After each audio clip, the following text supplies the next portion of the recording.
guys, this is Claudia with Succubus Venus, and I am here with my first ever storytime video for you guys. I have a full note of story times saved on my phone, so I just wanted to kind of get started and share a couple of the wild adventures that I've lived through. So I am going to start with, this is a hard decision. You would have thought I would have made this decision before I started the video, but no, that's not how we do things here. I guess I'm going to start with the time that I lost my sister in Disneyland. So, and like I've actually refilmed this video like 3 times today, so we're doing our best. Okay, so my family used to go to Disneyland like 2 to 3 times a year. We were living in Northern California my whole life, so to Disneyland it was like an hour plane ride or an 8-hour car drive. Either way, like, you know, a doable trip. And we went that frequently because my sister just lives for Disney. So we get to the park and we're having a great time. It's a hot day. It must have been during summer. And we end up at Tom Sawyer Island. Now, if you're not like a big Disney fanatic or whatever, you might be like, what is Tom Sawyer Island? It's not a ride, it's more of like an attraction.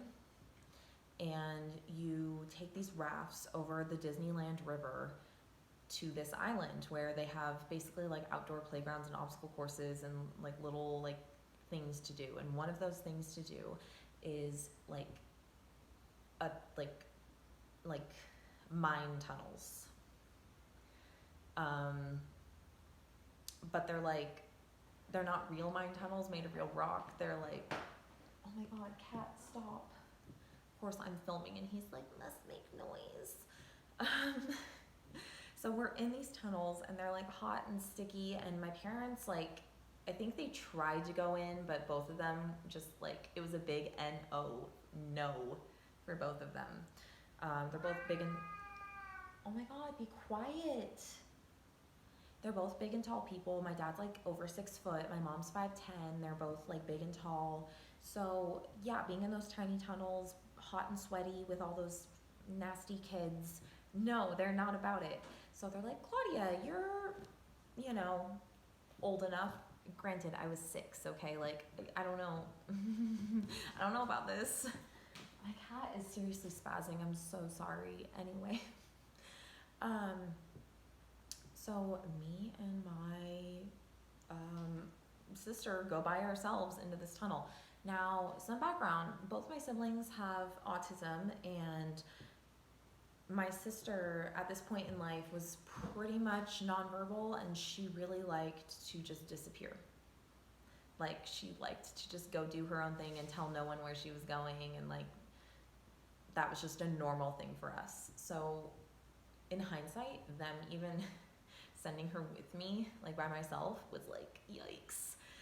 But anyway, so we're in the tunnels and like we're in there for a couple minutes, and there was these kids, like they were about my age, so like 5 or 6, and they were crying. They seemed lost and they seemed like they needed help, and it was just like, oh, my heart. So I tried to help them and tried to be like, oh, Claudia to the rescue. No, wrong. Don't do that. Mind your business, and life will be, mind your biscuits and life will be gravy. Like, no good deed goes unpunished, you know, especially when you have a sister to watch. Like, that takes precedence.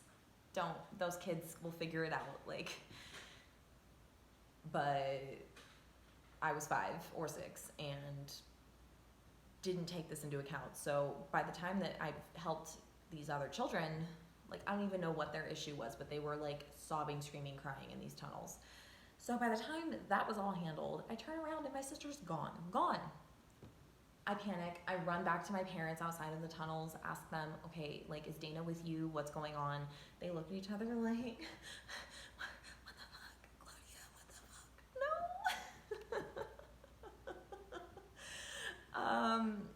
so we immediately were all like, oh shit. So Dana's just missing, and I'm go off by myself to look for her. My parents go find like a park staff member and you know, basically report her missing in the Disney way. And I don't know why, but because I guess it was like it was like in Frontierland, so it was all like outdoorsy, and you know, the employees, my cat is literally just like running around all of the surfaces he can and like jumping on my window, and anyway. So the employees that worked there, they were like dressed like national park rangers, which weird flex, but okay. So they're on their like little official Disney park ranger radios, and you know, talking to one another and seeing if they can find her. And you know, the river that Tom Sawyer Island was in the middle of, because there's this little, I call it a river. It's basically a moat, okay? It's disgusting water. It's just a circle where, you know, these big river boats that are an attraction, you know, people can go on them, and, you know, it's a cute time. And then at night they do like, I think they do like the Phantasmic show, or, you know, on the river. So the water's like filthy nasty. And there goes my cat again, just causing a ruckus as always. Oh my god, he's literally playing with paper bags, guys. I don't know what to do with him. Anyway, so one of the guys who's actually driving one of those boats I mentioned, like the big river boats, he calls in to one of the rangers. So my parents hear over the radio, the captain's all like, hey, you guys looking for a little girl? You know, there's looking for a missing little girl? And the ranger's like, yeah. And the captain explains, yeah, so there's this girl who she's naked, and she looks like she's about to go for a swim in the river. My mom screams at the top of her lungs, that's my daughter! And because we knew if there is a little girl who is going for a naked swim, that is Dana. That was definitely a typical Dana move. So we go get her, you know, she's fine, no worse for the wear. The only thing she needed was new socks, and Disneyland happily gave us a new pair of socks. And okay, like my cat, like he's what is going on with him? Like, he's pushing these bags toward me, like he wants me to play with them. He's not used to me filming, and he's like, what are you doing? Are we meant to be excited? Are we meant to be playing? No, please relax. So we find my sister. That story ends. It's wholesome, it's cute, it's fine. I did shit my pants for like a solid like 20 minutes while she was missing, obviously, because I thought I had lost my little sister in Disneyland. I don't think that's something you like live down, you know, like. Moving on to my next story, because again, that one had a nice, cute little happy ending, which is wonderful. Next story is a little bit less lighthearted, but still is a happy ending, disclaimer. So most of my life was involved in childcare, which is ironic given the last story I just told you where I lost my sister. But no, I was always like really responsible, and I enjoyed taking care of kids, and I enjoyed being around kids, and, you know, helping with homework and playing, and, you know, keeping track of them, and, you know, I liked doing that, and, you know, hanging out at people's houses, and it was a, you know, pretty chill way to make money, honestly.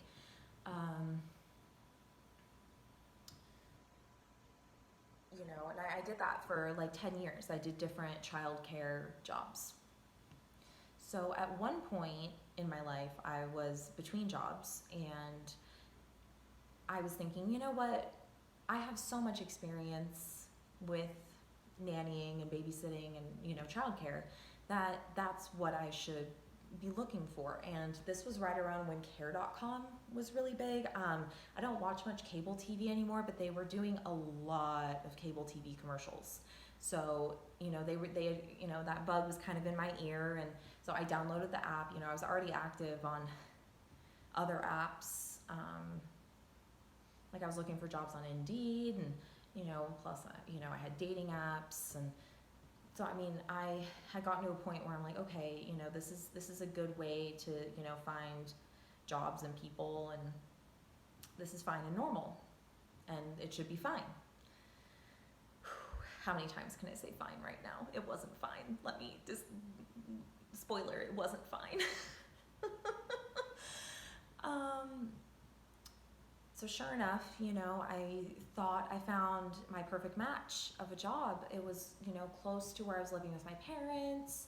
It was a job for, one child with a single dad who just, really needed the help, was offering a fair wage. It would have been full time. I was fully interested, and thinking about it, it's so looking for a job and looking for a date, it's kind of similar, kind of the process of elimination you go through, because as long as you're someone who kind of has standards, I don't mean to say that in a mean way, but if you have any sort of standards for yourself, you have things that you're looking for, and things that are, big red flags that are no, sorry, and things that make you go yes. So literally everything about this job on paper was making me go yes, yes, yes. I wanted it. So I arranged the interview. Everything's kosher. I, make it there. The house looks fine. It's, a cute little one-story. And I get in to the house. I meet the guy. I meet his daughter. She's immediately all over me, which I'm not a child psychologist. I'm not any sort of psychologist. All I can say is, after working in childcare for 10 years and just having had the life I've had, it is kind of a big red flag if a kid is immediately overly attached to you. This girl was climbing on me immediately, loving on me, and just acting like she's known me her whole life. And I literally just walked in the door. So that in and of itself, she could just be very friendly. She could, it could be fine. There's plenty of reasons why a child would be like that. But there's also a lot of that it can be a red flag. If you see more things that make you go, it can be a red flag, but it can also be normal. But anyway, so that was my first thing that kind of made me go, was this girl. So I was holding the girl. She was sitting on my lap during the interview. We were just chilling in his living room. He was sitting, on one armchair. I was sitting on the couch. We weren't too close or anything, but his daughter was on me, she was my child. So we go through, we start just casually going through the interview. I personally like interviews. I enjoy talking. I enjoy getting to know people. It's all about making a good first impression, and I enjoy it a lot. But, we're getting to a point in the interview where, especially when you're meeting someone for childcare online, I like to make it known, my family has, lived in that same town for generations, and they are in public service, and I'm not just some rando who's gonna steal your kid. I'm a responsible, good person. I know that in hindsight doesn't say anything, but it comes off well to people in interviews. So I'm explaining that my dad is, he works for the county as a prosecutor. And the guy, he seems interested. He's like, oh, okay, who's your dad? I tell him who my dad is.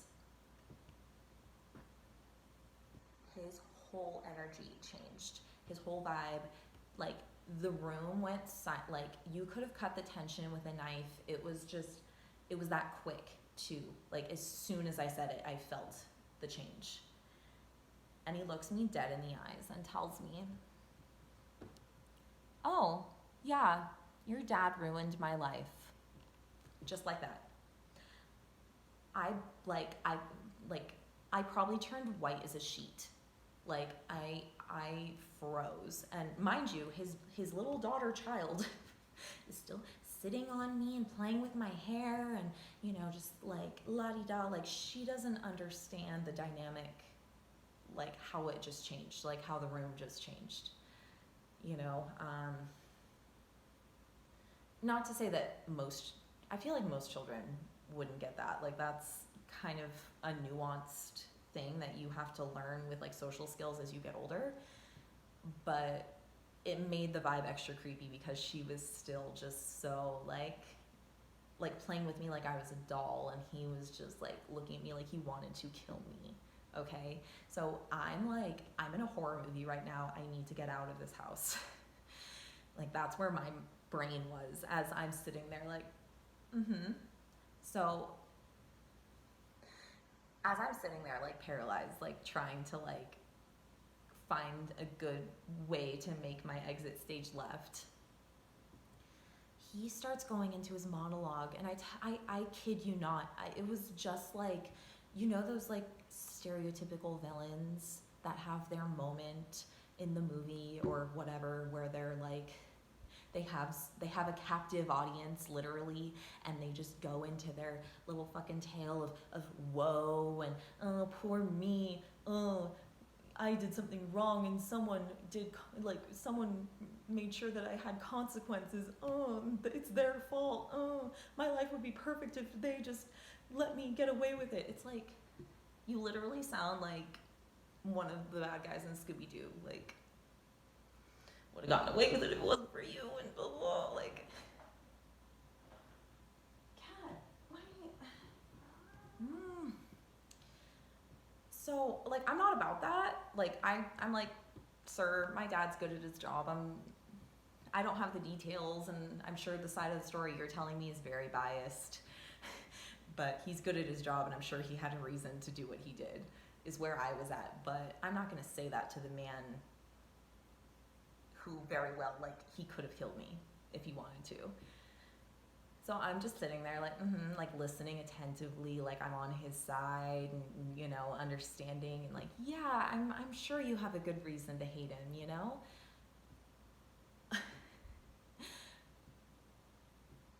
I eventually find a way to be like, okay, so this isn't gonna work. Thank you for the interview. Your daughter is lovely.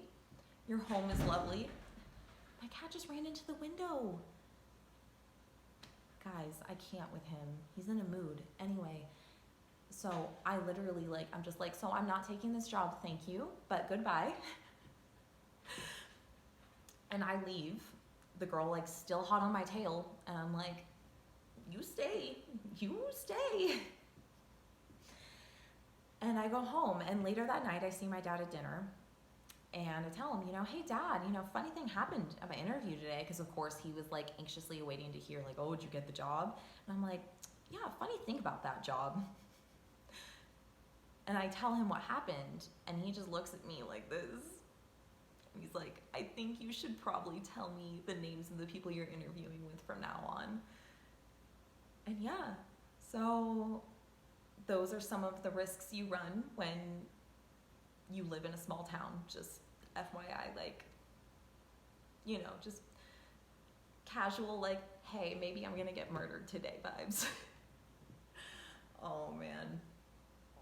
And I don't have that issue anymore now that I live in a big city.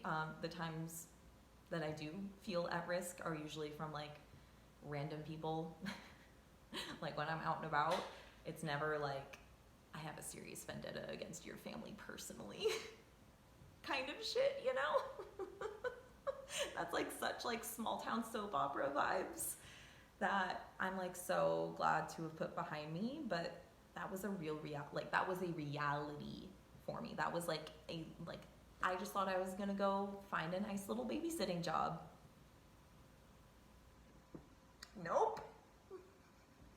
Nope. Wrong. Wrong. Oh man, now I have something in my eye, so we're gonna cut this short. But I hope you guys enjoyed some tales of me getting myself into some sticky situations, which I do often, and most of the stories that I have in store for you guys involve something like that. If you have any input for either of those stories or any questions or anything, just, you know, sound off in the comments below. Be sure to hit like and subscribe. Obviously, I'm a brand new growing channel, so I really, really appreciate any support you guys are willing to give me. And I'm happy to start this journey with you guys. And yeah, just keep coming back and I'll try to keep giving you content. All right. Love you guys. Bye.